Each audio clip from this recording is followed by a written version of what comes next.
Welcome, one and all, back to another episode of No Tech Talk. We have a very special guest today, per usual. This one I'm very excited about. I've been trying to get in contact with her for like months almost. She's a very busy lady. We'll get that down to that in a second. Hope you enjoyed the last episode as well. I had a couple emails that I wanted to address as well about Jay's therapy sessions that I brought out. I think this will be 2 weeks ago when this episode comes out. I'm still doing that. The episodes are going to come out sporadically whenever I decide to, speak about things about therapy and how especially Black people definitely need to at least consider some type of counseling, whatever that means for them. I definitely recommend that they talk to somebody. I mean, if you want to talk to me, we can, but, I'm going to a professional. I'm going to put those free websites as well as far as like counseling that you can kind of talk to people about 5 or 10 minutes just to get your thoughts out. Anyway. So just to answer those questions, and I did respond to those as well. Now to my guest, I'm going to read her bio because we know at No Tech Talk we love bios. Very professional. Okay, we have Ms. Cherie Patrice, a singer, songwriter, and humanitarian.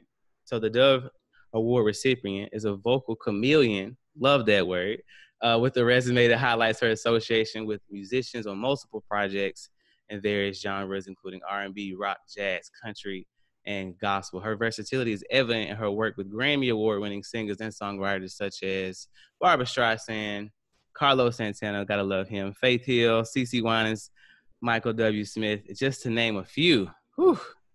I mean, she's done a lot, and I love it. So we're just going to have a lot of experience and knowledge on the music industry as well, moving on into this. So this is a God-given talent that she has pretty much received, from God. She's been holding it down in the music industry for a long time. She's written for David Foster. What is this? Babyface, Jennifer Lopez, Mariah Carey, background vocals for such artists as Whitney Houston, Michael Bublé, and many, many more. And Usher in Boyz II Men. I can keep naming names. She's done it all. We're going to get into it as well as far as the intricacies of the bio. But I just wanted to do a little name dropping and let people know. Because what I do here, because the people that I have on, they have no tact, and they're pretty bold and candid in their life, and they also done something. I'm the guy that just runs his mouth, but the people I have on have done something that contribute to this earth. So I do think that you have a skill set that the people can listen to. So with all that being said, cue the applause here. Welcome. Hi. Thank you for having me. I always put the applause in the post editing, but I always do it for myself as well. Oh, that's so cool. So cool. How's it going? Very good. Especially during this quarantine. I'm definitely a creative quarantine. Yes. Sure. One of the other podcasts I was doing, she was a waiver. She said, "This is the time for the creatives." Yes, what she said. Get all the way in. Well, that's video, audio, podcasting. You have no excuse, right? None whatsoever. None. What have you been doing this to kind of push that? Oh, it's just driving everybody crazy around the house. I'm a wife and a mom, so nice. They think I've gone creative baddie. Mm-hmm. As far as I'm in this room a lot. I call this the Pinky Lee Studios. Okay. So I do because I painted the walls pink. Okay. I've been writing and releasing music, which I started at the beginning of the year. Mm-hmm. And it's so funny. I felt very strongly that I really needed to take a break from my normal, which would be like church. And mm-hmm. I was on the praise and worship team. Yeah. And when we came into 2020, I just felt like this halt that I needed to prepare for something. Mm. And I have a word. My word is my word from last year was consistency. Okay. And I'll go into that a little later. Yeah. But this word this year was prepared. It was preparation, and then it flipped to prepared. Okay. So about time March rolled around, and I kind of, stepped down from everything at church. I just took a little break. Yeah. I went to church, but I took a break. And lo and behold, March came, and I had 4 songs ready to go. Ready to go. All I need, there was one that was they just need to be mixed pretty mm-hmm. much mm-hmm. and mastered, but it was already set up. The EP was ready. So already ready to go. Yeah, outside of some mixing and mastering mm-hmm. and now marketing. So that's a whole different, just social media in itself it's a whole beast. It's a monster. Beast, yeah. Just learning your genre. I mean, that your audience and who your support base is. Mm-hmm. Stuff that I've been telling people is and I hate to sound so cliche about it, is that, this is the time to where, as a matter of fact, I'll talk about that first, because that's how I kind of realized that I needed therapy in the first place. And it's not like nothing like super traumatic happened, like, because obviously you would need some type of therapy, but it's just maintenance, mental maintenance. Yes. And then what people tend to do is like, well, God, you just pray to God, he'll solve all your problems. It's like, yeah, but it's like God put people on the earth to do that. To talk, But you got to take control of your own mental, physical, emotional health. And so that's kind of something that I realized early on before all this stuff hit, was I had a chance to calm down. I was in school and everything, and I wasn't like going a million miles per hour. And even just with like my craft, like, I wanted to start this podcast a year ago, and I didn't have time, or I didn't make time, right? But I'm just giving excuses. And so you want to know what? I kind of got convicted as well. Like, hey, I need to get more serious about this, because it's kind of like intertwining for me. This is an entertainment type, platform, but at the same time, like I told you before, it's just for me. But it's finding your why in all of this. So anyway, finding it and remembering it. You're right. Write it down, right?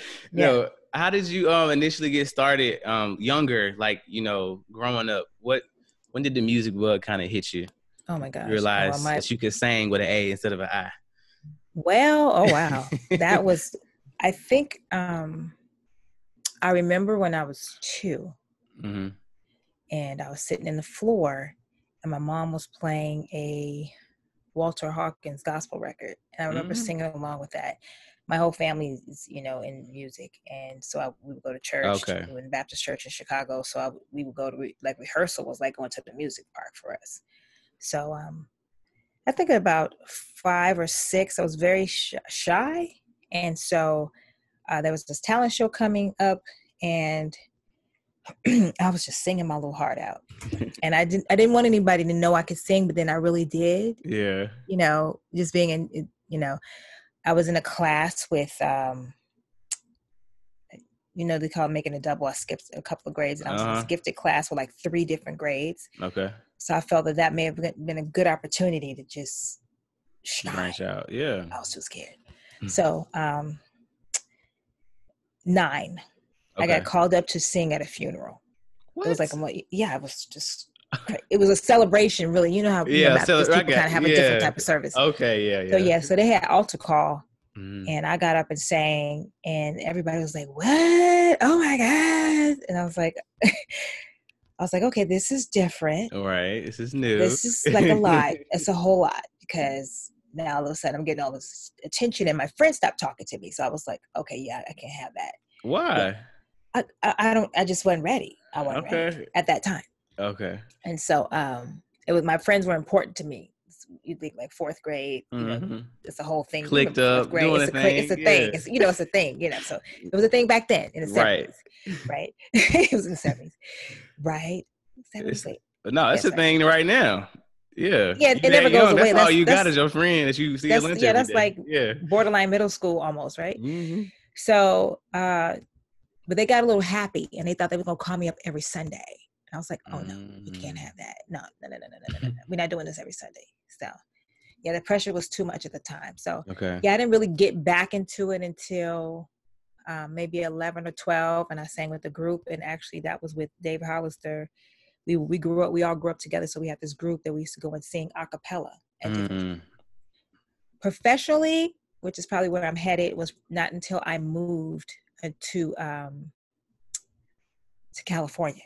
Okay. So was that like the big move, like taking a chance on myself kind of thing? Because it's usually like California, New York, like give up everything. No, it was actually circumstances. My parents were getting a divorce, and they were my father was a pastor. So it was a big thing.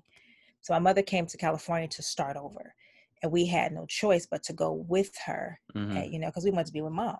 So that's where we were supposed to be. If that never happened to us, then I would not be where I am today. Wow. So when God says he turns things around for your good, and we don't understand why things are happening, let him just follow along, just follow the footsteps. So so after I graduated high school, I moved out to LA, and everybody has a couch story, I call it. I was actually fortunate. I stayed with my cousin, and he had extra room. So I started doing local talent shows and stuff like that. And I found a production company that I started working for, and they were going to pay me $300 a song. Do you know how many songs I had? Yeah. $300 back then, you know. Was that a lot of money? Back then, yeah, for me, because okay. I was working 3 minimum wage jobs. Well, at that point, even getting paid for your passion had to feel good. Oh my gosh. I was like, what? Oh, I have plenty more where that came from. Yeah. So, yeah, that's how I got started. As a songwriter and producer first. Which one came first? Did you start as a songwriter or a singer? Or I was doing both actually at the same time, and I just kind of fell into demo singing. Mm-hmm. I was actually learning how to work this big board, and you know, I was flying stuff with, you probably won't understand what I'm talking about. There was an analog machine we used to use. So you used to have to take a whole razor blade. It wasn't all this tech stuff that we had then. It was like hands-on producing, like engineering. Actually doing it, yeah. Yeah, that's where I started. And this girl was teaching me how to do it. And then so I just started demoing songs. And then it started going to the record companies. And so the same voice kept coming through. And it was like, let me guess, that's Cherie Ford Payne. Let me guess, that's her. So that's how they would end up keeping the vocals and putting them on records. Okay. So I never, I always worked. So what became what would you say your inspiration behind singing in general? Because I know you say you did like a lot of background work, a lot of big people. So like, when did you start to make that transition? Like saying, hey, I want to hear my voice more than, you know what I'm saying? Like, I grew up thinking that I was going to be the star. Okay. That was just my, and it's funny now because you think that that's going to rescue you from problems. Mm-hmm. And so it took me, as I began to walk out that journey, as I got older, I realized, oh, that's not what I want. Well, you were happy though, right? Doing the background vocaling. I loved it. For Goodman, yeah. Yeah. Oh yeah. Yeah. Loved it. I could. It just oozed out of me. Like, no, it was not even a thought. I just knew what to do from the first time I was in the studio. Mm-hmm. And that was actually before I went to LA, really. Yeah, but I went in there, I was like, oh yeah, this is it. When I heard like stacking harmonies and parts and they played it back to me, I was like, oh my gosh, I sound like a group. Yeah. Like that's all me. Like I'm not singing soprano and that's it. Like that's crazy. So for a good amount of time, it was good for you. Like you kind of like growing in seasons. Like, hey, now I'm doing this. Now you building upon like your platform, like doing it. So can I tell you the truth? If I could live every day in the studio doing backgrounds, every day. Really? Oh my gosh, yeah, I love it. Absolutely. I'm doing some stuff for some people here, not in Austin. Yeah. I take my picks, because some people can get carried away, but I got people that I get the tracks and I set up everything here, put my headphones on, and I'm just in heaven. And I have to keep myself back because I just want to put all these parts and do all this stuff. And I'm like, no. But that's producing. But that's the solo. Yeah, that's the solo part, though. That's the part that you still want to put your hands on the whole thing, right? Producing. Just producing. That's producing your vocal. You produce it and you start making up parts and arranging. There's 2 different parts.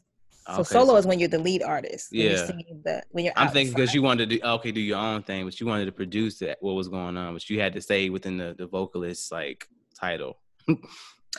No, I got to produce. I got to do some production, some vocal production, because there would be times that the group couldn't necessarily reproduce what I did. So I would have to go in the studio and show them. Because there were parts that they couldn't really pick out themselves. So that's how you get that reputation in the industry, doing your own thing, being needed. Yeah. So what do you think because I was talking to a buddy of mine I'm from Alabama, by the way, from Birmingham. Oh, nice. Yeah, awesome. A lot of come on, Birmingham. Right, a lot of you better be in the building. Beham. No, I love my city. They acting crazy right now, this COVID, man. I think they're finna shut the city back down. This is crazy. Back down, yeah. I got a buddy I'm gonna have on soon from there. He's actually a great artist. But I don't say that for a lot of Birmingham artists because everybody, like Atlanta, every little Mobile, every city, everybody want to be like a rap artist or something like that. But he wants to do it all, And I was telling him, I was like, hey man, you gotta understand it's a dark side too. We were just talking about it as well. I kind of I want him to listen to this as well too. Like, so what do you think? is some of the stuff that an artist in general needs to know? Like, you could have an album out, iTunes, independent, whatever, but like, as far as the industry, what do you think they need to know going into it early? So, the phrase, all that glitters is not gold. It ain't gold. It's almost like, I remember when I first got there, I couldn't wait to see Hollywood. And I was like, wait, this it? Yeah. This is it. Like the big Hollywood. Yeah, that's it. Artists are people. And so it's your biggest dream to meet the stars and things like that, but they're people. And if I could go and do anything, it's knowing that being an artist is not going to fix the mental issues that you might have, the things that it's not going to give you your worth. Let's put it that way. It's not going to make your problems go away. It's not going to make you better than anybody, because at the end of the day, your spiritual foundation is what's going to keep you and what's going to hold you. And that's why a lot of artists don't live past 50, because there's a certain amount of glory that comes with being an artist. And here's the thing, you have to remember that the glory doesn't belong to you, and that you don't make yourself an idol. That's good. And once you put yourself on that platform, that's a very dangerous place, because it was never yours in the first place. I feel like God created us in his image to give him glory. So the moment you try to take all that on, it becomes too much. And that's why they pop in Molly. Yeah, doing drugs. And trying to cope, because they can't handle the glory. And I don't know if you know anything about the Bible, when Moses, do you remember Moses, when God passed by and he had to turn his face? He couldn't even look because it was too much. So that's the example that I have. If you begin to take that on and you want people to scream your name and faint and all this other stuff, that's a lot. And artists get a bad rap because they can't be on all the time. Yeah. And the moment they're not on, now they're an enemy. Problem. They're an enemy, or they're so rude and they're so this, they can't eat. You're basically, in a sense, I call it selling your soul. If you have a spiritual foundation and you're good, and you know you have a purpose and why you're doing what you're doing, then it becomes a responsibility.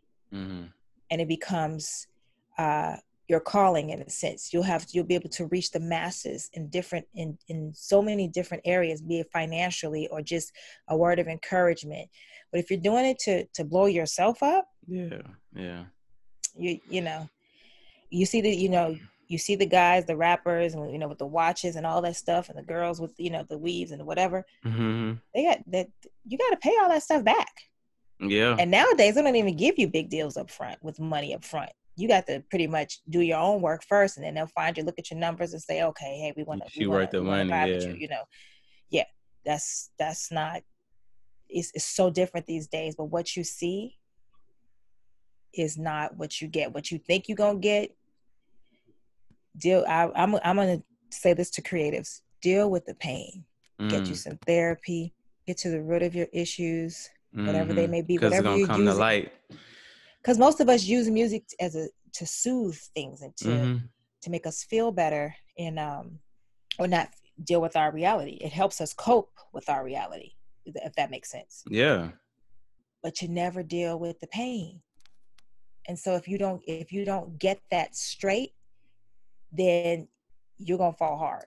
But getting that straight prior to, I guess, getting famous or trying to be part of the industry, being whole before you come into that music relationship. Yes. Okay. And so I have a completely different relationship with music than I do now. I have all these wonderful accolades, and which was open doors that God did for me. I can't even be like, oh, I was this, I can't even do that. God planned for me to be able to, I didn't work from, I just complete my sentence. God planned for me this road for me. And I didn't work from 20, when I say I didn't work, all I did was music. From the moment I hit the ground, got that first job, that's what I did forever and ever, up until maybe I was like 36 or 37. Yeah. I didn't come back to revisit it until way later, but now with a whole different attitude. So getting back to the foundation, I can't tell you how important that is. It is definitely a dark side.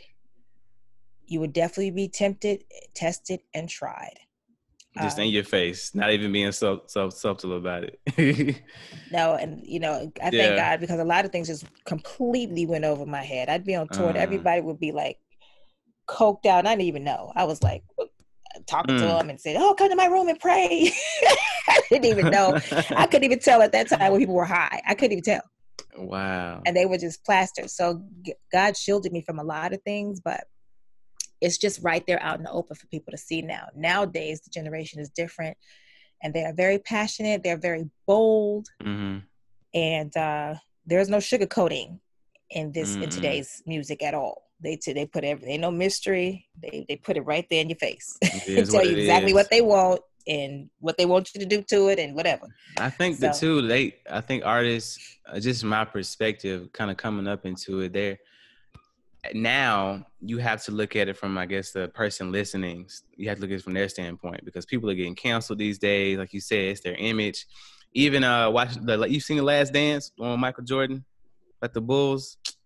It was great. You got to watch that too. I gotta check it out. Yeah, it's like a docu-series about the '98 Bulls and about how they kind of came to glory, him leaving, his whole little story.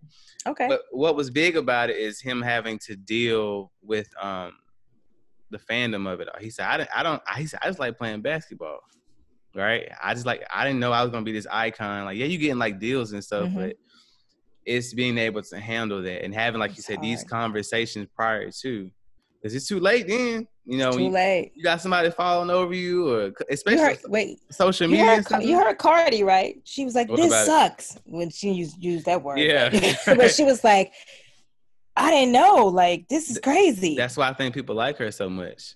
I know I know she's like doing. I like her too, industry. Yeah, but she's up front. She even had a picture the other day where she was like looking real slim, had it looking all together, right? But in the next picture was like her stomach. She let it go. She was like, oh, I can breathe.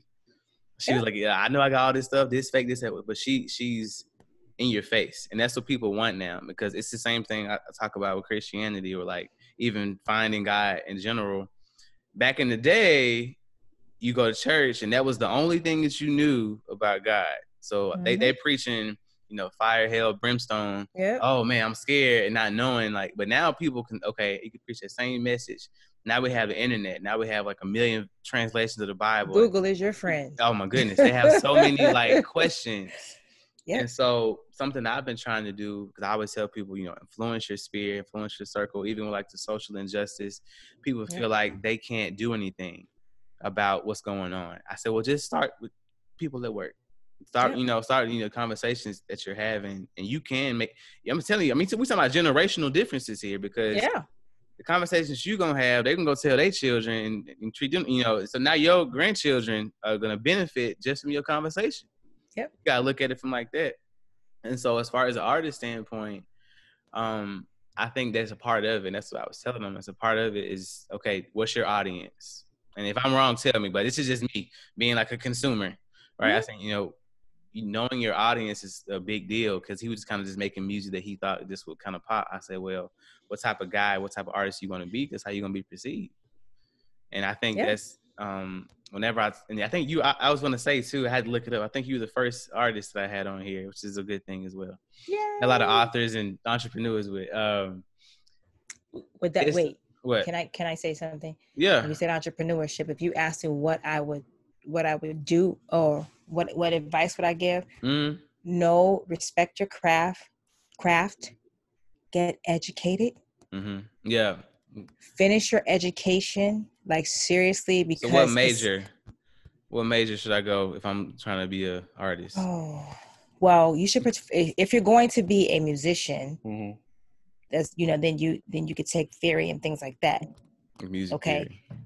But this is what I suggest. If you're a songwriter, music publishing, marketing, you have to look at yourself as a business. So over this time, what's different with me is that I was taking I had some business coaching. I took different webinars to learn how to promote this as a business, not as I had to really separate the industry of what it used to be to look at where we are now and how we can grow and make capital, get capital from this, and so a lot of people don't know how to do that. We have managers doing everything for us back then.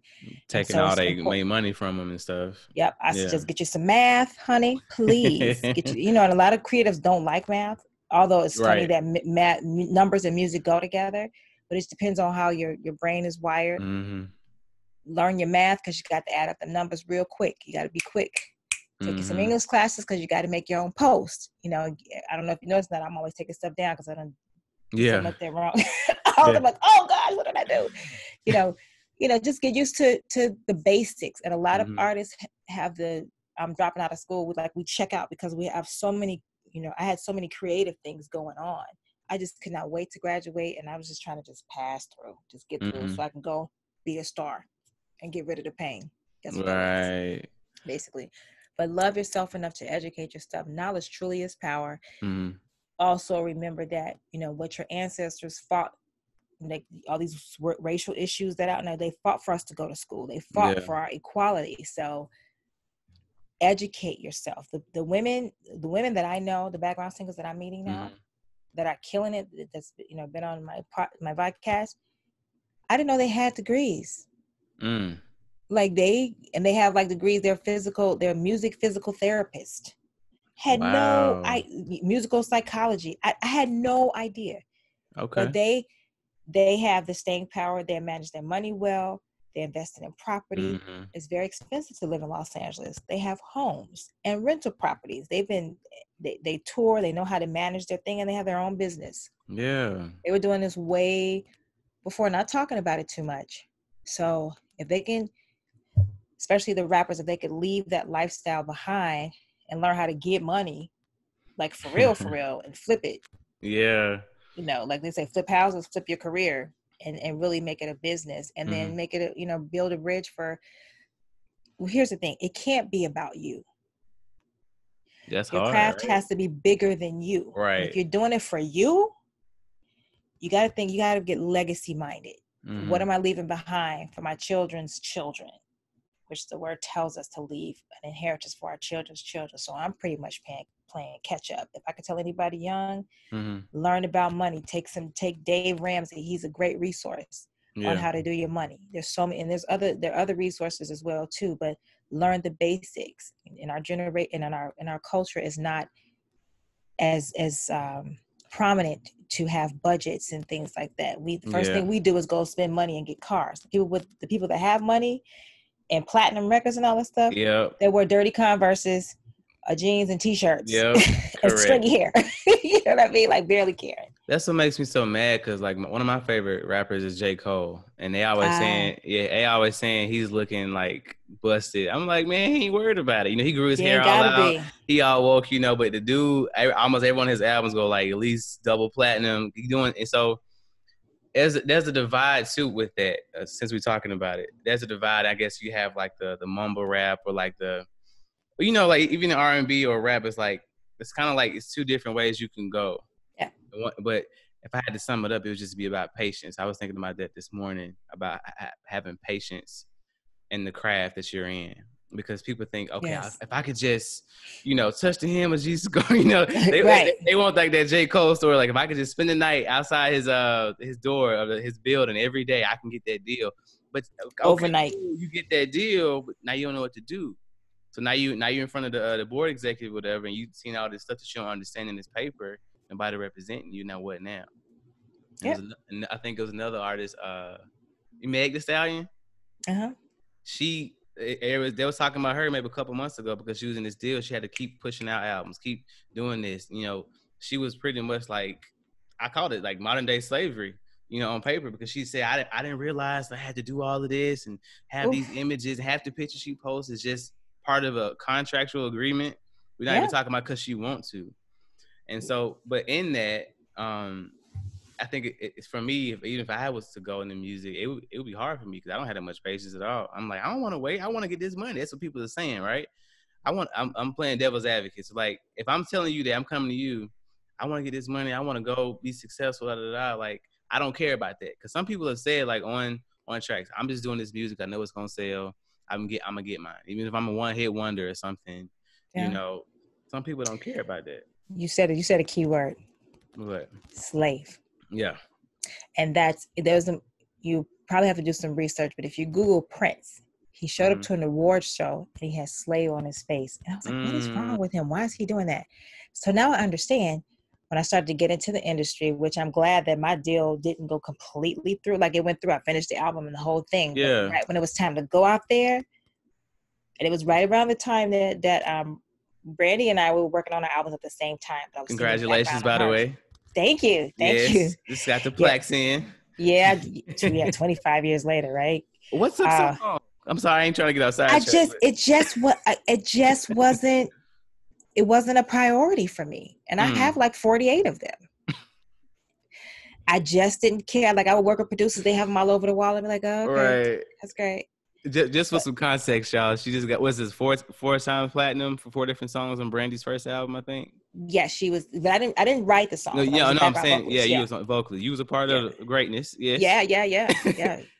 A part of a very epic project. She was like 15, wow. And she was very young. That was her first record. And we call it, back then we had albums that you flip over, or tapes, A-side, B-side. Right. But anyway, just knowing that you have to, what was I telling? I was telling you something about slave. So my kids, they always say to me, hey mom, I can't wait to get a record deal. I was like, baby, that is not the be all to the be all. It would be great if you own 100% of your publishing, 100% of your writers. You created a business, you paid yourself. So what does that mean, owning like my masters and publishing? And that's two different things, that's right? That's everything. Masters too. That's okay. Good. I'm glad you say that. Masters is your actual recordings of your project. Mm-hmm. That is when you can go and all the money comes to you. So mostly, like for me, I had a very horrible first publishing deal where this particular person signed 100% of my publishing away. Oh, wow.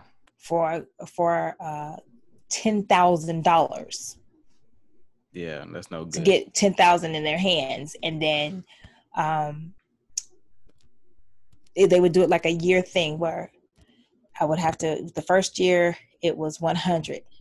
And the second year it was 90. About the time it got to the middle, I had gotten a record deal, so they went 50-50. So to this day, I split those songs with that company because of the deal that was made for me supposedly to get in. But what's interesting is that also racism happens as well. Yeah. I saw another white girl come in the same age as me, and she had $1 million deal, and she had the right numbers in place.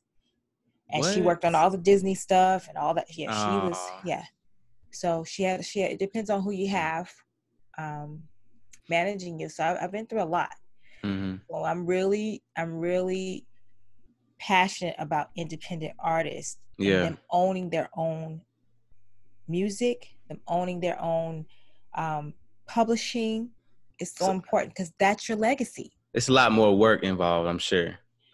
I'm trying to get like get in your mind that being an artist is a job. Well, no, I'm saying, so like if I'm somebody and was maybe willing to take, if I had a record deal right here, going independent on my masters over here, and it's in the simplest forms, what does that look like? Both of them are, I guess, hard work. I mean, I'm assuming, you still got to do the work, but what's the benefit of saying it's all mine? I mean, obviously the money, you know what I'm saying? Like when you starting, doesn't it take a certain amount of like capital to be able to say, hey, I got my own masters or what? No, your masters are your recordings. So I record a song right now. I'm trying to get understanding. So masters are when you're done with the whole project, it's mixed and it's mastered, and they send the files to you. Okay. Sometimes if you don't know what you're doing, you can go and get into a situation where the producers are going to keep the masters and you don't own your masters, which they will have control over. It's almost like a copyright. Because that's what the record they would say. We're going to do it all for you, bro. We got you, da-da-da-da. But you and never they hold see the masters. It. My album that I have, that okay. record company has my masters. So I don't own those masters. So with the record deal, you just worried about, honestly, the money that you're getting. at the end of the day, and not really worrying about the rest of the stuff. And Well, now you here's should the care. thing. I'm just saying, yeah. Here's the thing. My first deal, I got like $40,000 to $50,000 up front. Right. But not knowing that you have to pay all that back. That's your upfront money. That's called an advance. They don't even do that these days. It depend, and not unless you have like a huge hit like a Lizzo, then they'll come to the table if you've done great things on your own. But other than that, they are not handing out deals like they used to. But what you don't realize, every phone call that you make when you say, "Oh, can my mama fly in? Can she come in the studio with me?" All that studio time, you're paying for. So when the record's released and say like it goes platinum or whatever, they're gonna take every dime that they're spending. They're gonna fill out this whole roll down to the McDonald's they bought you, baby. The Uber that they got you got to pay all that back before you see it die. So you think okay? I never knew that. Oh man. Yes. Oh yes. It's not. This is business. It's not. And then and here's the thing: when I say slave, you wear what they tell you to wear, you do what they tell you to do, you be where they tell you to go, because they pretty much own you. Wow. You're in contract with them. So when I say that this is smoke and mirrors, that's what I mean. You may say, well, I want to go over here and work with so and so. I want to work with this producer. No, we want you to work with these. And this is the genre you're gonna sing. Like Whitney Houston, she didn't want to sing I Want to Dance with Somebody. She didn't want to go pop. That was her biggest hit because she had to. She was not crazy about that song. That I want to dance with somebody. It's totally different. So then it's kind of like Ryan, Ryan Leslie. No. You probably heard of him. He plays like everything, probably the whole band. He plays all of his stuff, whole master deal as well. A lot of people say like he's in the industry. People know of him. Like he does a lot of producing work and stuff. But he wanted to be big. I think Neo could have been bigger. But he was writing a lot and everything. But I guess people just didn't like his image. First of all, can I tell you right now, songwriting is the way to go. That's what I'm saying. Neo ain't never got to worry about nothing else. He ain't got to sing it. Beyonce ain't got to sing another song. Mariah really ain't got to sing another song. Nah, she good. Janet ain't got to sing another song. They don't have to. I'm naming different people, but writing is where it's at. That's what's going to pay. Some people okay with that though. That's what I'm saying. Like, I think even like you said that's why I say it's a different type of person. That record is. Some people don't care. They just want to get out or just whatever. And so I think it's just you have to look at yourself and like, hey, am I willing to do the work to learn my craft, just like I would anything else, in the intricacies of it. But some people would care because for some stuff, like I don't. What's something? I was just talking about something like when I get a yard in itself, I probably never would cut it because I cut grass my whole life with my dad, and it's just me because I cut my own grass. Over it. Yes. But I don't know. It's just some stuff that you willing to have to, some that you have to deal with. And so I think ultimately that's what it comes down to is what are you willing to deal with? How hard are you willing to work? And knowing some of those stories that you're talking about. Understand that it's work. Yeah. Let me tell you something. The work ethic, and that's what you see me doing now. Correct. I have to learn social media. I have to learn, go start performing in coffee shops. Just start from the very beginning and build a support base from the very beginning. If I'm going to do artists, people know me as a background singer and all this, these wonderful accolades, but not so much yet as an artist. So when you take on the fact that it's work, you have to establish your business, your LLC. You have to know how to do that, and then make it bigger than you. You have to, have your mission statements and know your why for real. And so that's a huge responsibility. Counting your money, setting a budget, that's hard. So what's your why?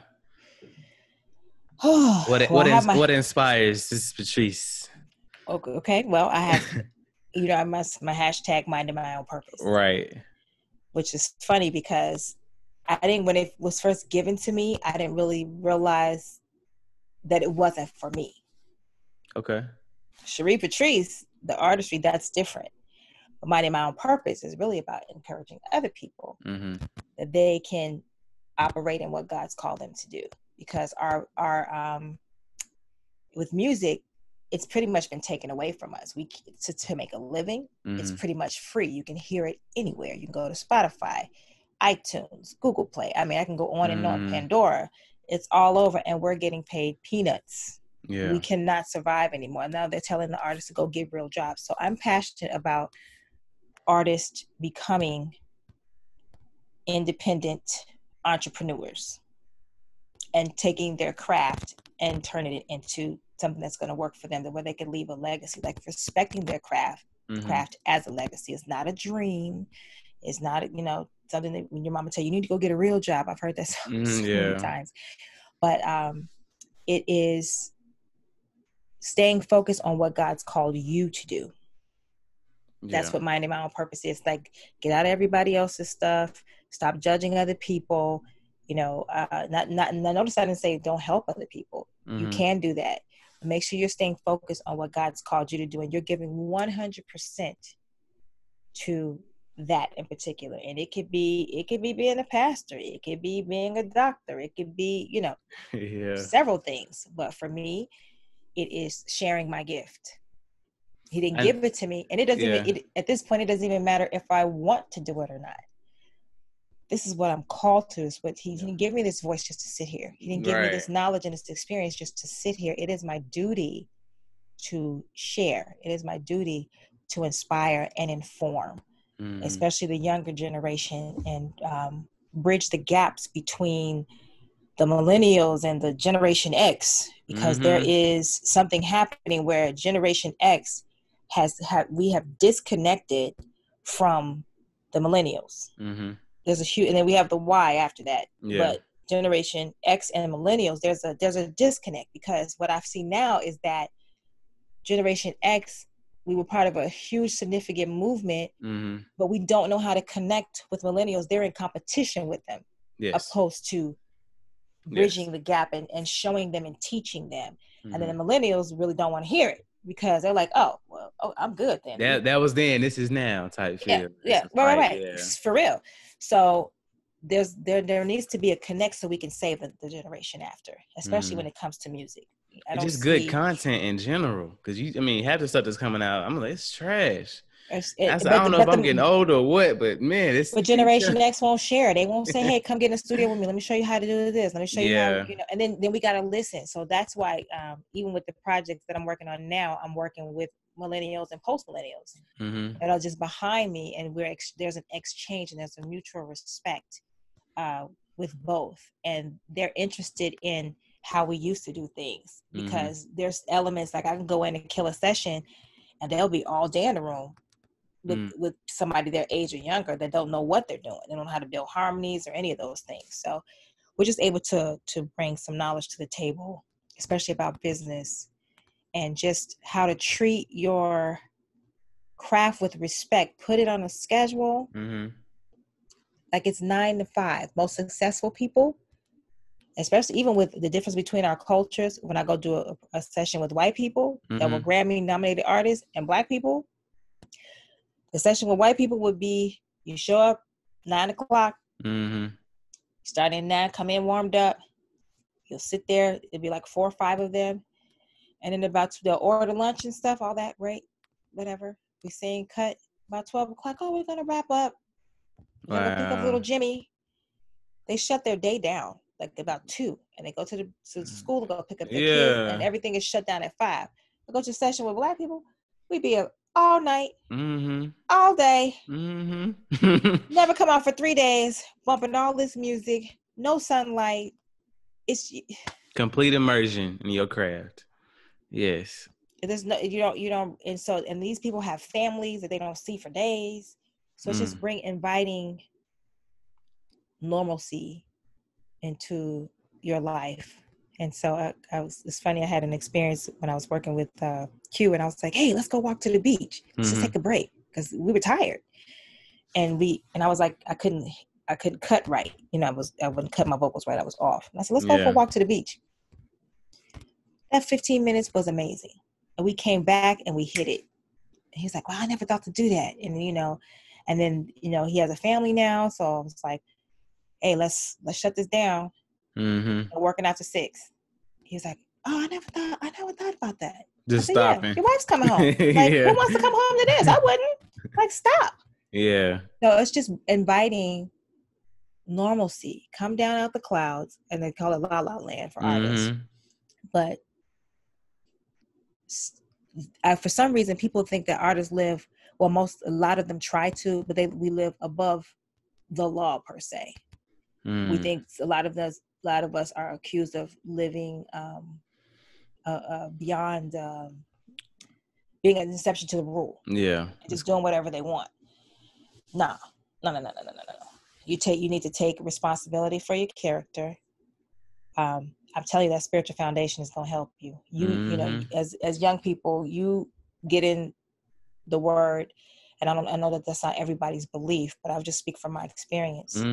When you put those concepts and found that foundation in place, it just helps you so much. You have something to go by, and it doesn't change. Because honestly, the challenges, I've done church and I've done industry, and there's no difference. And sometimes, a lot of cases, church was worse. I'm sorry, it was worse. So, go in with an open mind. If you want to be an artist, it's okay to be selfish and do that. Yeah. And not after you get a spouse and kids. So has that changed for you since you got married? It was definitely a challenge. But I've been married twice. Okay. So, and my second marriage, we're still together 17 years. Holding it down. So, hold it down. And so I had to come to a place where, not to compare the two marriages, but in the first marriage, it wasn't so much as support. If it didn't, well, how do I get into that? Let's see. It's hard to balance the two. Okay. It really is hard to balance the two. And if you're the breadwinner in the family, that's hard. If everything's on you and you don't even realize it's on you, that's hard. So I have 6 children. Okay. And so in the first marriage, I had 4. And so I was just going, providing, doing demos, just working wherever I could, And so with the second marriage, then I had more of a structured family where my husband worked, and we had 2 more children, and he just let me be a wife and just take my place, in that I had always wanted that. It was great. And so I began to be fulfilled. That's when the change began. Okay. Because I started to be fulfilled in my life. I started to pursue God a little on a deeper level and have a different understanding of him, and going, oh, so it's really not the applause that I need. Because music creates, you create families, and these bonds between people, and it's a fulfillment. The applause feel good. Oh, girl, y'all killed it. That's like, it feeds something. Yeah, you know what I mean? For sure. I mean? It's like social media on steroids, like in person, like all the time. Yeah, for sure. So, you grow up with all these perks. I call it growing up in the industry because that's what I did. You did. You grow up with all these perks, and so that's what you use. And if you're not careful, to validate you, if you don't have the right foundation. And you also find yourself in relationships. That's so good. And not realizing that you're out here, take your craft seriously. If you know you can't commit, you have as young people, you have the right to totally go in and be completely myopic about your career, because you're working for something. You're putting some stakes in the ground to build from, so that you could help others, right? Yeah. Don't be trying to get in well, I think for me on that tip is even like with this, or like just stuff that I've been doing, it's like all or nothing, 0 to 100. It's like I'm either okay if I work hard, save money, they're regular 2 kids and 2.5 kids and a dog, whatever. You got a certain kind of people think like that, but then it's like to 100.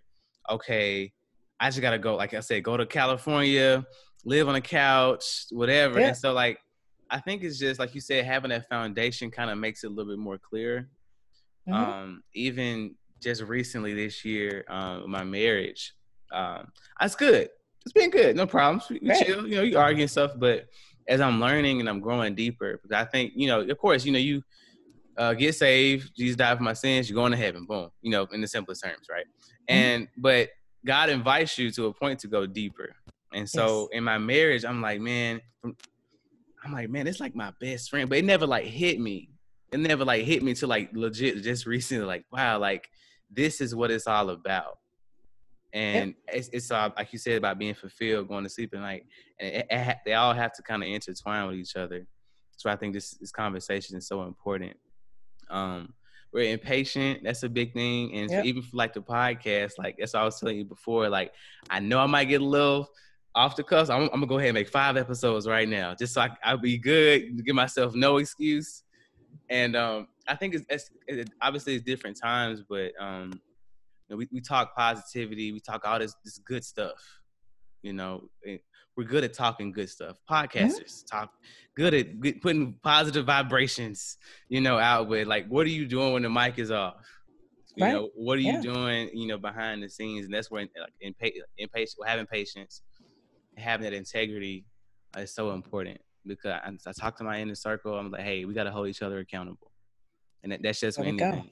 We got to hold each other accountable. You know, my buddy just left.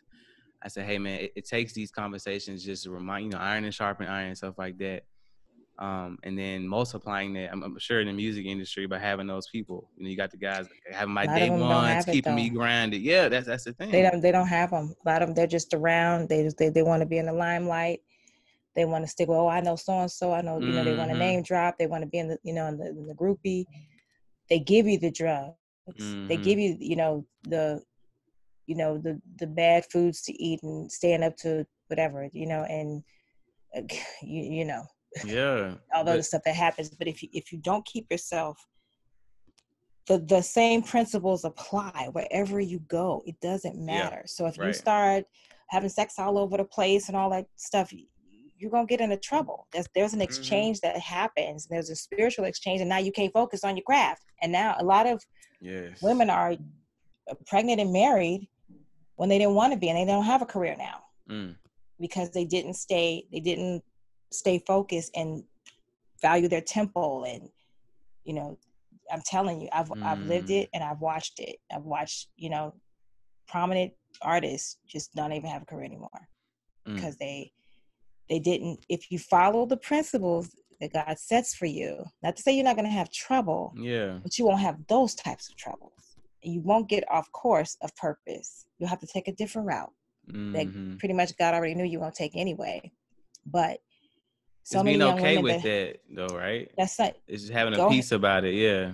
Being an artist, you're going to be lonely anyway. Anytime you're successful, you're going to be lonely anyway. So just go ahead and be lonely and be okay with just focusing on your career. And then when you're ready to be a wife or a husband, then that's what you go do. After you had your fill, you got your big hit, you got money to live on now. I know an artist who's doing that now, who and she did get married, but now I remember when I worked with her, she didn't have children, but she put the grind in. So now she just kind of do whatever she wants, and she has 3 beautiful children. And still married to the same guy, but just kept the same. You know, and I don't know all of her story, but she's somebody that I really, really admire, of how she did it and how even. She was married very young. She did. There's growing pains that you go through, especially as women. You just have to be careful of what you exchanged to get in that limelight. That's so good. Okay, so we talked about the word. So much we could talk about. I love it. I'm loving this. I've been trying not to make it too long because I'll talk forever, and I love that you're full of conversation. Yes. So if you ever want to do a part 2, anyway. Consistency, you said, was last year. Yep, consistency was last year. Prepare was this year. So what's prepare about? Prepare. What does that mean, like, as far as this season? Because prepare, obviously, I mean, it could mean prepare for COVID, you know, because everybody said they got this real, right? It was, because I would have been stuck, because where I was going was to Long Beach. It was different. Okay. To travel. So if I hadn't listened in January, look, I needed to take this very seriously. That our church was fasting. We did the 21 days, and I did 30. And so I somehow got back and forth to Long Beach to get these songs in pocket and in place. And so we just kept working. We would work from 10 a.m. to 6 p.m. for 3 days straight. Okay. And so for 3 days out of the week, and then I fly back. So from being prepared with that, and there's a whole lot of things that you have to do with releases. You have to register them with BMI or ASCAP or whoever your your publishing entity is. Copywriting music. Was there anything personally that you had to prepare, like mindset, or was it just like on the business side? Well, there's home. There's leaving home, and you just gotta.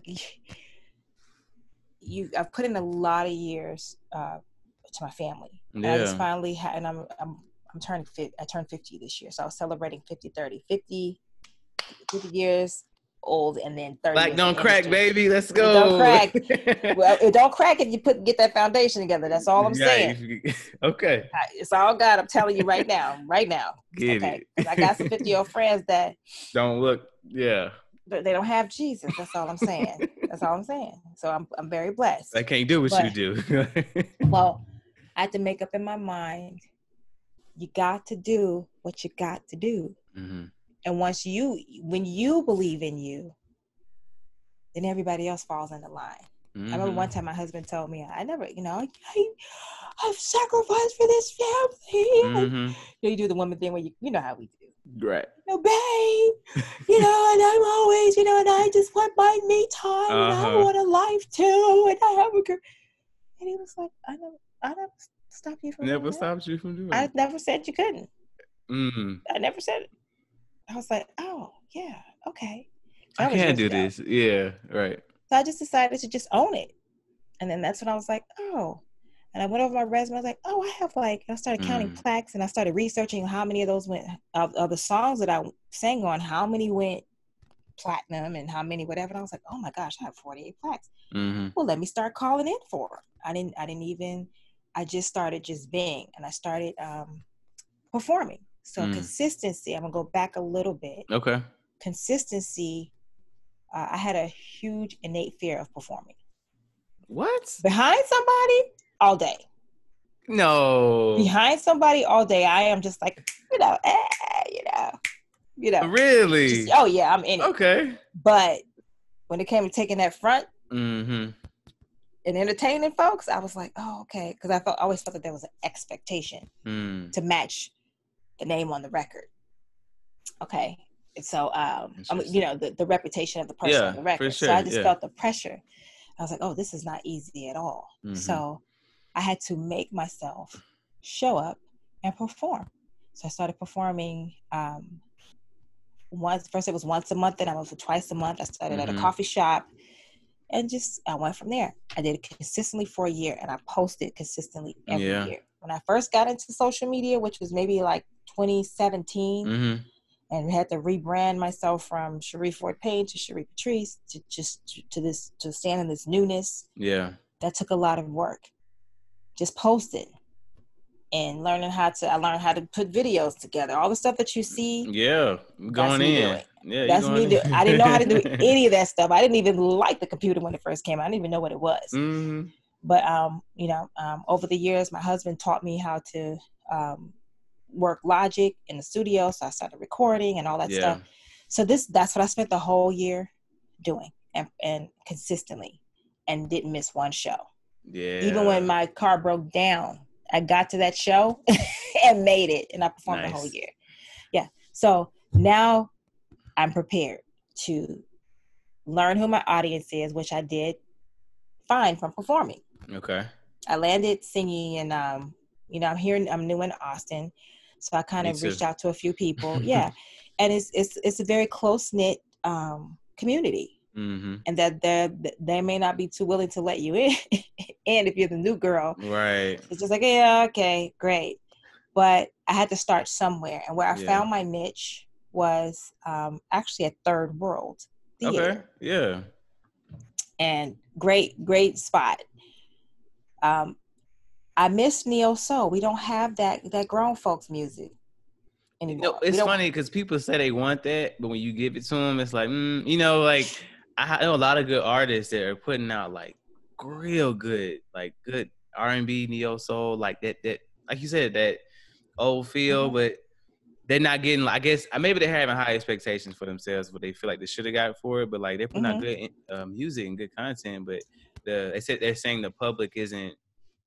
I don't know. Maybe they compare themselves to like rap or something, because rap is always like this big mountain that people want to reach. But like, this is like a good space to be in. Like, everybody can't do that. I had to be comfortable with just being. Yeah. And I would listen to different rhythms. I'm pretty, I've always been pretty good. Like you heard Chameleon. Mm-hmm. So I could pretty much mock a genre, pretty much. If I sit down and have time, Your range is crazy. Aw, thank you. It's changed over the years, but thank you. Thank you. Man, I get it. That's exactly why. Thank you.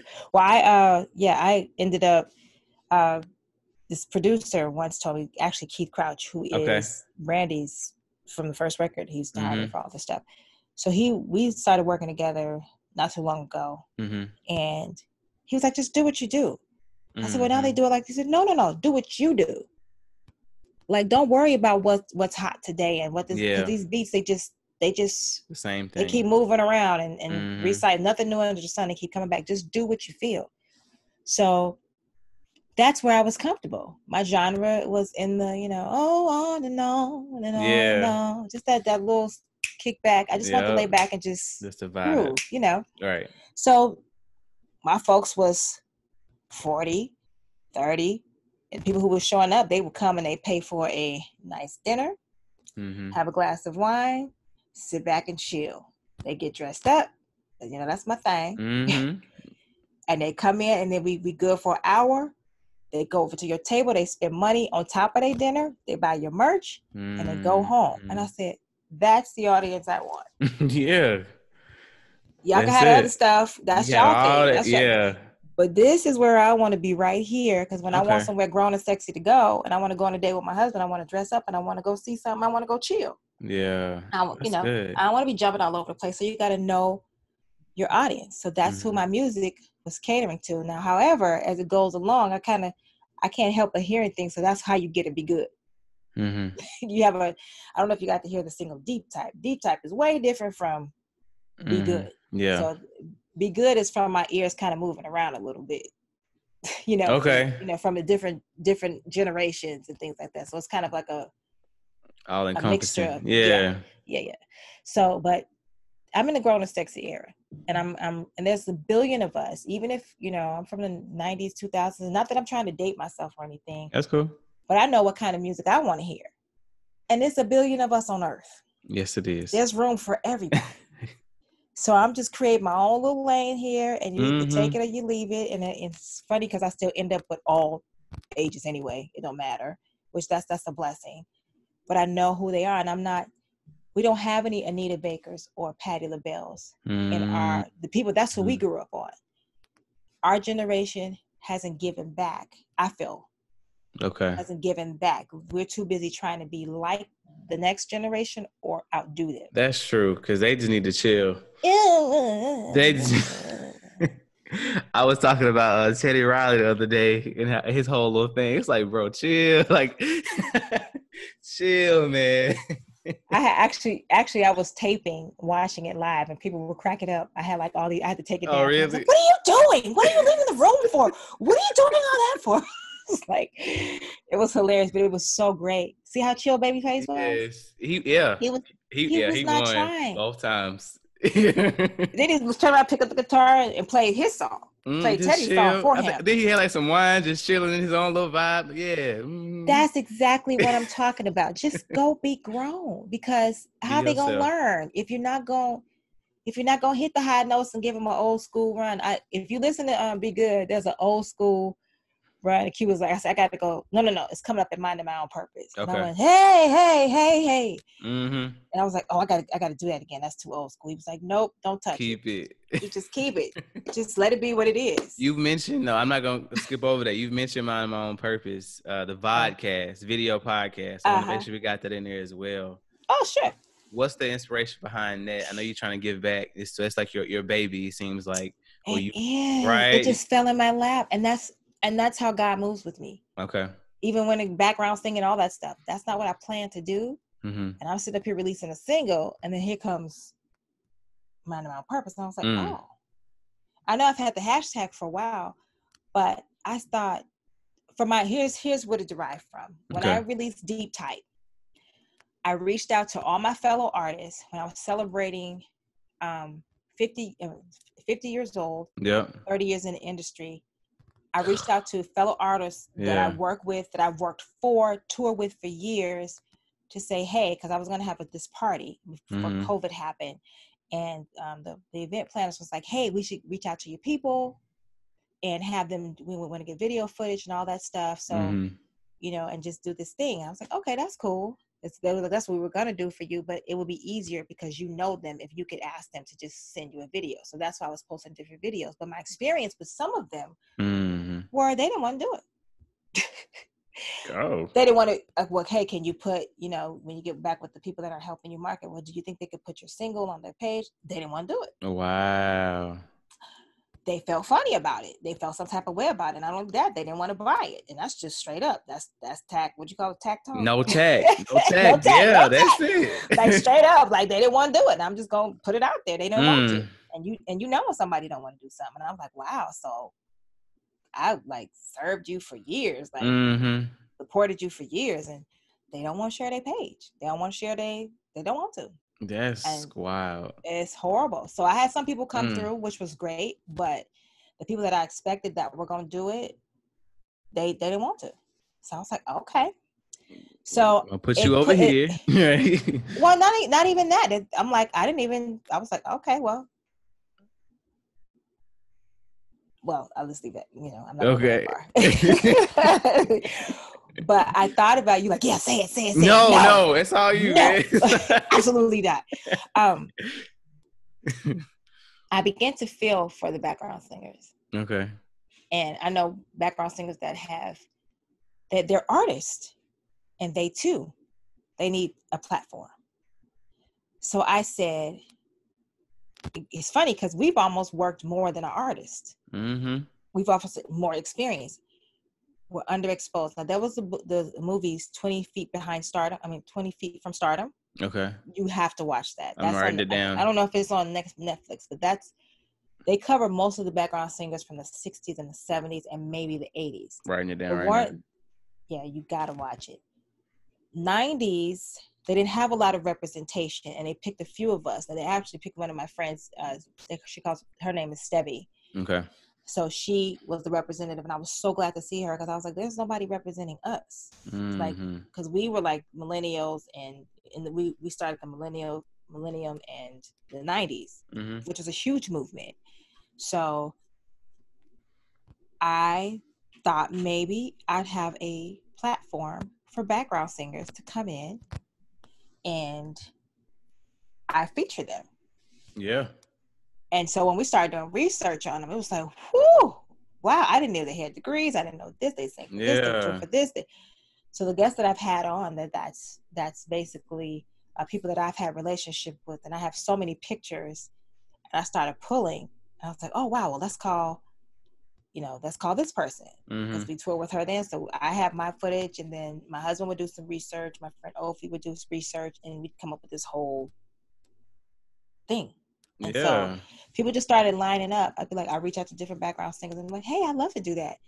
So that's where it started. And so I just said that I wanted to have this platform and this particular segment for them. That's good. And if I'm being completely transparent, I'm still waiting for the Lord to download the rest of what he wants me to do with Minding My Own Purpose. So I just take the few pieces that he gives me and I move and I follow.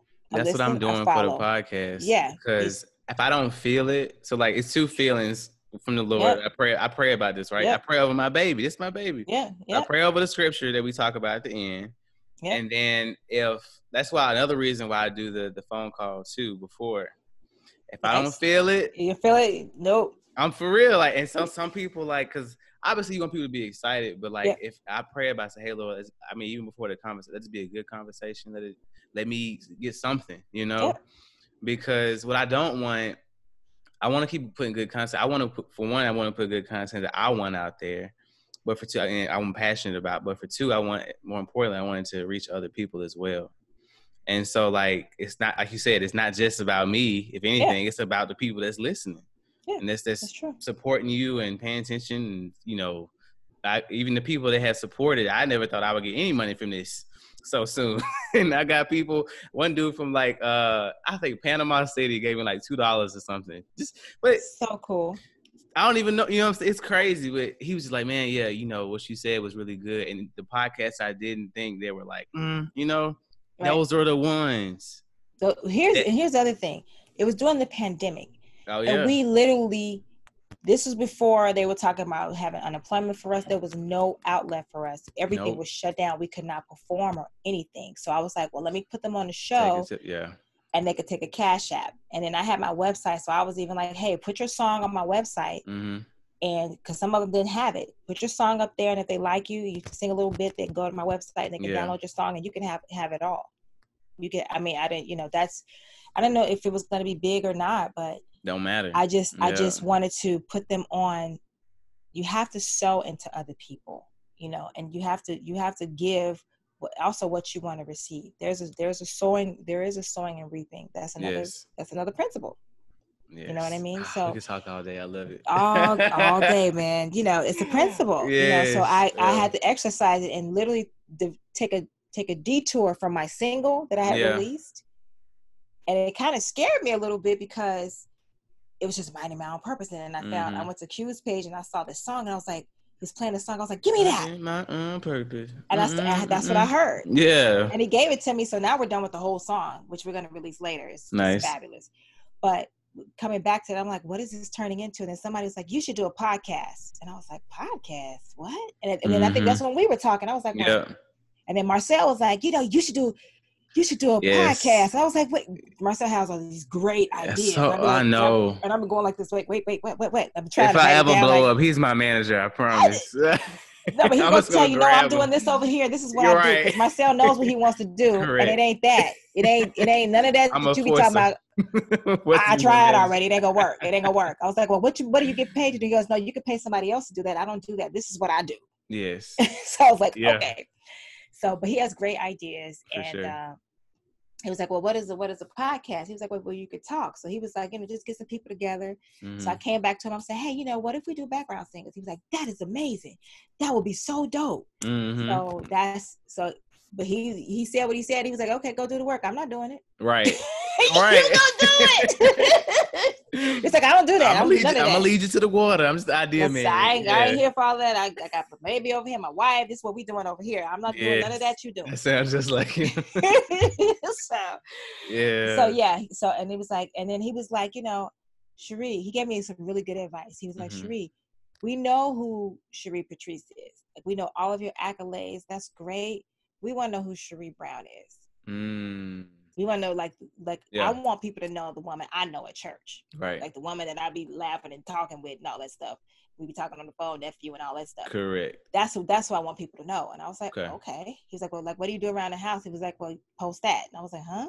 But I had to learn about social media. The coffee in the morning. Yeah. Same thing. I love that. Just be real with people. I catch it. Yeah. Well, Marcel is responsible for that. That wasn't nothing that, you know, thought up on my own. I don't like taking people's ideas. He's being more personable with people. He just give me little tidbits, and he's from a different generation. Mm-hmm. Here's the thing, right? Yeah. And our people don't like to listen to millennials and post-millennials. Right. See what I'm saying? Because we know everything already. See what I'm saying? We can learn as an exchange, you know. So, you know, so I listen. And so that's where Minding My Own Purpose started. And when I got the vocal, the background thing, and I called one person. It was like, oh, sure, I would love to. And I was like, okay. And then and you can call this person and this person. So I have a whole slew of people I haven't even talked to. That's what's up. And I've never met people that toured with Mary and Beyonce and all. I haven't met any of them. Yeah. So the door, they've already been told, and it'll be great to meet the new generation. But I also want to just give the platform to people that just didn't have one, people that are from the 70s and 80s, that people don't know the records that they listen to. Just educate them on a few things. Is that kind of ties in with the nonprofit that you have as well? So yes, so I have a nonprofit, and it is the BBE Creative Arts Foundation, which is Brown Butterfly. Okay. Entertainment, which is my my production group. Okay. That I have. So I have a nonprofit that I reestablished here in Texas to be a resource for the artist. And this is before we knew that they had any resources for us. But I was trying to be an additional one, because when I went to Music Cares, which I'm a part of, SAG and AFTRA, that was oversaturated and there was no more money for us. So it took a lot of work, because you have to get your articles and your budgets, and you got to get a 501c3 and become tax exempt. It's a whole lot of stuff that I had to do, and I'm finished. I'm finished. Yeah. And I have my old organization up on Facebook, which I need to take down, actually. Okay. But I want to use some of the pictures, because I would actually go into schools. And I just wanted to, it's my heart to just shelter the children from the dark side of the industry that are coming up, and inform them of the glitter that ain't gold. Give them a safe haven. All they need counseling. They need to be educated. They need encouragement, especially creators. We some of our minds be all over. It's so much. That's why, like, I find myself stuttering sometimes, because so much information is like in my head. I'm trying to get it out, and I don't know how to funnel it. Yes. I get there 100%. Yeah, and it never goes away, really, unless you make a decision. Now, one thing that helps me with that, I take a Sabbath. Okay. I take one day a week where I rest. That's what I just did this past week. I mean, my wife, I said, I have a list of my favorite things to get there from my mom. And I did my favorite movies. So we watched Fury. We watched like Ali, the one with Will Smith. And then I was just doing stuff that I wanted to do to feed myself. So try to feed your spirit. Try that out. Oh yeah, that's a given. Get your Bible, watch a couple of. We've been reading Revelations every night too, because everybody been talking about that's the end times. Because I'm in theology school, and so great, that's awesome. Yeah, because it took years, and I had a whole podcast about that too, about finding minding my own purpose. Honestly, see, look at you. It's easy, right? You don't have to explain it too much, right? See, go ahead. The turmoil that it took to just, I would pray to God, like, man, why am I here? I'm good at a lot of stuff, right? But I don't know, like, because like, even like I would compare myself to like musicians. Like, I play the drums in church and everything. I'm good at playing the drums. I'm not like that good, like that prodigy that started like 3 years old, because and so, but all the time I'm trying to figure it out.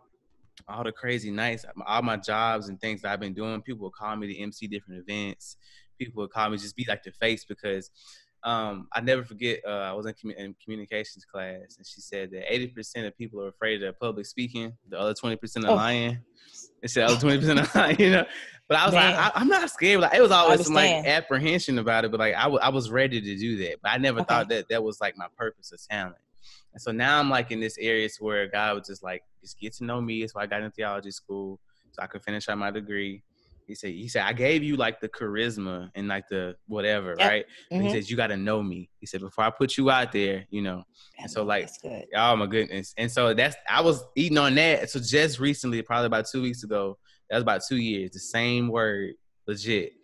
And I'll be praying, because it's been a long time. And so I just got a good one. Actually about 3, so 2 different scriptures, but he woke me up out of my sleep. Don't you love that? Oh my God. Depends on what's happening. Well, no, I woke my wife up too. She was like, I was like, babe, wake up. She's like, what? I was like, God just spoke something to me. She's like, what time is it? That's exactly what she said. Yeah, exactly. What's happening? Yeah, no, but like you said, having that foundation is so important. So important. I don't want to take up too much of your time. I wanted to make sure I hit the last 2 segments. I know you're a busy woman. Did you get the man of my own purpose? That's all I wanted. Did you get that part? Well, oh yeah, I'm putting all that stuff in the description. I want people to go see it. We're gonna put the website, My Own Purpose, everything. Yeah, the podcasts are on there. Yeah, I gotta get the last 2 up there. I didn't put up there yet. I gotta put some more of my videos in there too, because of my website. But I'm trying to push people toward like social media, and hopefully let's just like feed the website. That's what I'm trying to do. So hard, man. It is. Oh. It is. And they have the algorithm, man. It's this. The SEO, and like I found you. That's good. Whatever you did for that, I'm sure you got like some. I'm learning every day. I've sat on that website, put everything in there to Google. Patrice, use like the first 7 posts. Yeah, but people don't see that though. The hard work and the website, the production, all that. Gosh. I commend you. And what I always do as well is I let the people I have on here know, like, I'm proud of you. I appreciate you, everything that you're doing. I wouldn't have anybody on. I couldn't say that too. I see the grind. I see the realness, Thank you. And because you don't hear it enough. I don't think so. I have some. I had a rough 2 days this week, man. I was like, so there you go. But you doing it, so don't stop. Obviously, don't stop. Thank you so much. I'll be grinding. I appreciate you for coming on.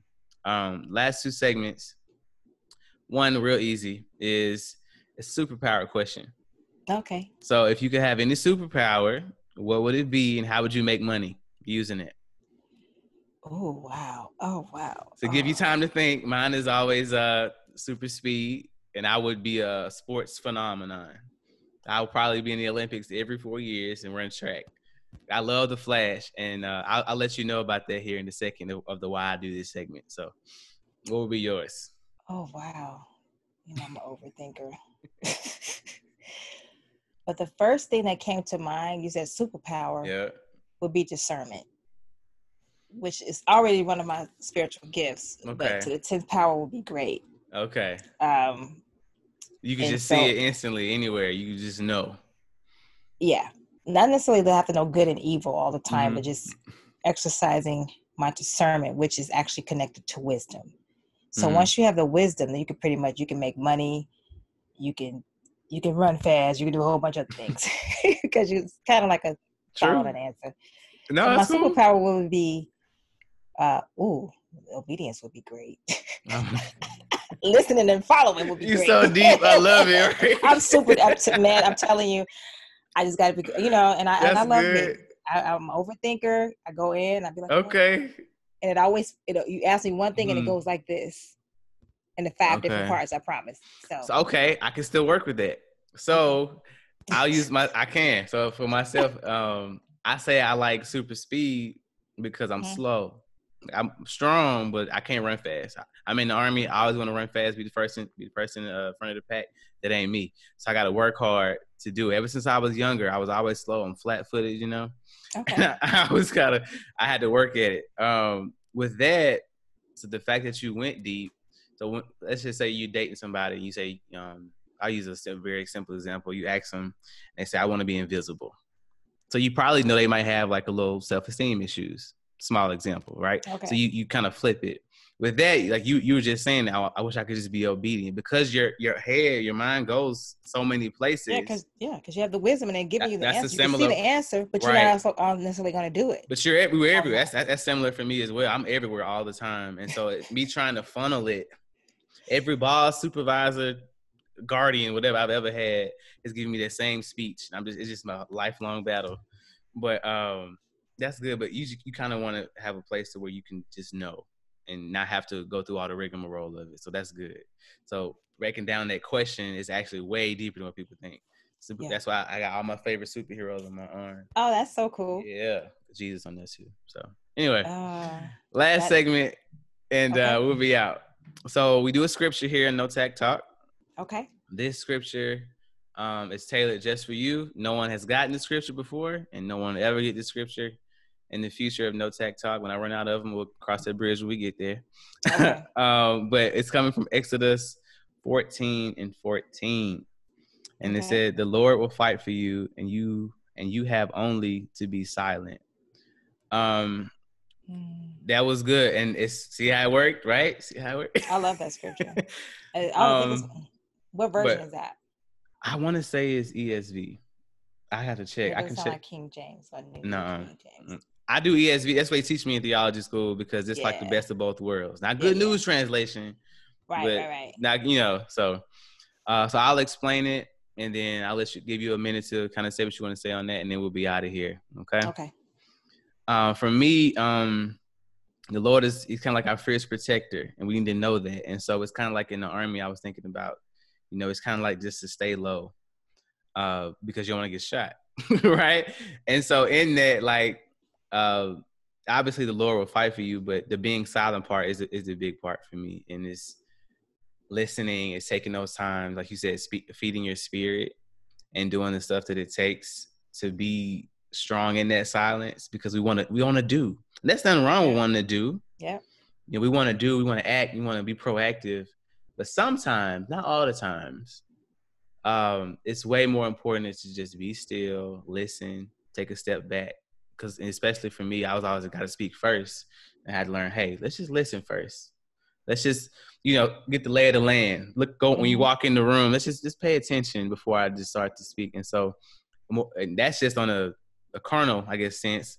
We're talking about a spiritual sense. It's allowing God to do his thing, getting out the way, getting in the back seat, all the analogies that we use, letting God drive. And I think this is so important, and it correlates to what we're talking about, is because, it's taking that time back, like you said, having that foundation, being whole with you before you take on any major endeavor, music, industry, relationships, marriage, whatever. So important. So that's my little take. And go ahead. Accountability. Accountability. I mean, Yeah. So you have to have a mentor. I believe you have to have someone that's walking with you, someone that's been where you're going, and someone that wants to go where you're mentoring. So that's good. What do you think about that? So repeat the scripture for me one more time. Exodus 14:14. The Lord will fight for you, and you have only to be silent. So silence is still. I think that's another translation. It ties into, for I know the plans that I have for you, plans of hope. He already knows your beginning and your end. When I was knit and formed in my mother's womb, he knew me. My life was already planned. So no matter what I'm in opposition with or against, no weapon, all those still ties in. No weapon formed against me will prosper. We're going to have battle. We're going to have trial. But it says to take heart. Jesus says to take heart, for he's already overcome the world. So while you're in the battle, it doesn't mean that you won't. Here's the thing. When people say the battle's not yours, it's the Lord's. It doesn't mean you're not in the battle. It doesn't mean that you're not fighting. But it's important to get under the shelter of the Almighty. Get under his wing, because he can see all the blind spots that you can't. And all he needs you to do is just be still. Your faith comes into place, and it causes you to be still and let him fight for you. Doesn't mean you're not on the field. He's just going to fight for you. That's good. So I used that I had to take this whole plight with me in learning social media and making music, and even looking at taking a stance with sales and taking a different approach to that. Yeah. This is what he told me to do. And we're not like everybody else. He spoke to me and told me, you're unorthodox. You don't do what everybody else does. Yes. So I'm doing things completely against the grain right now that no one's doing. And so that to me is a battle, because just even getting a marketing team, someone who's interested in possibly marketing me, he wanted to know numbers right away. And I was like, I'm not looking at the numbers. I can't. I don't have the followers that my peers have, right? That I've worked for and that know me. I don't. Here's the thing: if God's not ready for it, he's not ready for you to fight that battle. He's not going to open that door for you. He's only going to give you what's designed for you. So, and there's been cases that I've had people put me on their pages, celebrities put me on their pages and say, "Hey, go follow her." They don't. They don't.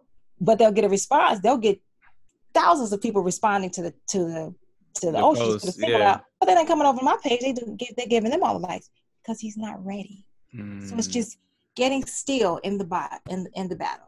Okay, that's a word. Getting still in the battle and letting him fight. Listen and follow. So he may say, "Sword up, sword down, shield up, shield down." You got to be able to hear the directions. Get under, duck. Those are different oppositions coming at you. You gotta hear, listen, and follow, and be quiet so you can hear, and almost be invisible to the enemy. Yeah, invisible, so he can't see you. He can't see you coming. That's so good. So get still. That's good. I love it. All right, you got anything else? We went like this. Oh man, I know. You have no idea how much that just fed me, for real. Good. That's so awesome. Because I talk to my wife all the time. I just feel like I'm everywhere. I just feel like I'm wrong. He I made you that way, though. You're right. I said I had to be firm in who I am, and I had it was a whole season for that. And and obviously there's a pruning. People love the pruning process. Get rid of friends. You love it? Facebook friends. Yeah. People love being I don't love the pruning process. I think not a real. I'm talking about like the outward pruning, like friends. I'm deleting everybody in my phone book, whatever else. That's the surface stuff. But when it becomes real and you really ain't got anybody to talk to and you think it's your fault, that's a whole nother podcast. Be okay with being lonely. Yes. But you're never gonna be alone. It's just being comfortable, and that's what this actually. By the time people hear this, that's what the previous episode is about. It's called Life Hack: Be Yourself, and being okay with that.